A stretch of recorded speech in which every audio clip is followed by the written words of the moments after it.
Ang pagpapabakuna ng anti-rabies vaccine sa ating mga alaga ang isa sa mabisang paraan upang makaiwas sila sa impeksyon. Gayon din ang maprotektahan ng mga tao kung sakaling makagat ng mga fur baby.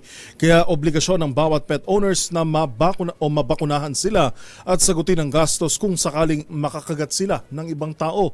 Ano nga ba ang pananagutan ng amo kung sakaling ayaw pabakunahan ang kanyang aso o hindi sagutin ang gastos kung nakakagat ito?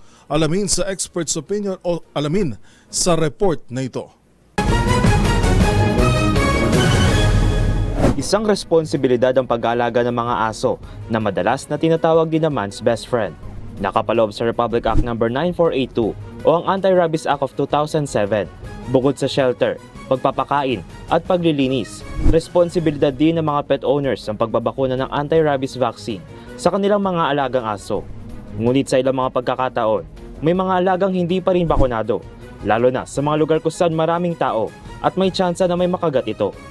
Sa katunayan, ayon sa Department of Health o DOH, mula January 1 hanggang September 14, 2024, 23% ang naitalang pagtaas ng kaso ng rabies o 354 cases, mas mataas kumpara sa 287 noong 2023.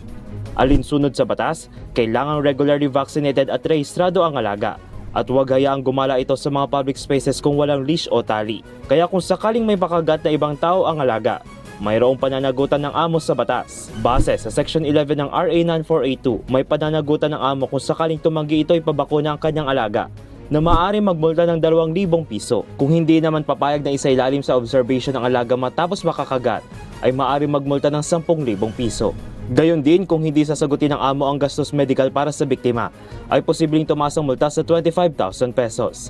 Kaya kung mayroon pa kayo nakitang ipinagbabawal na akto o mayroon kayong reklamo, itag nyo kami sa DZRH.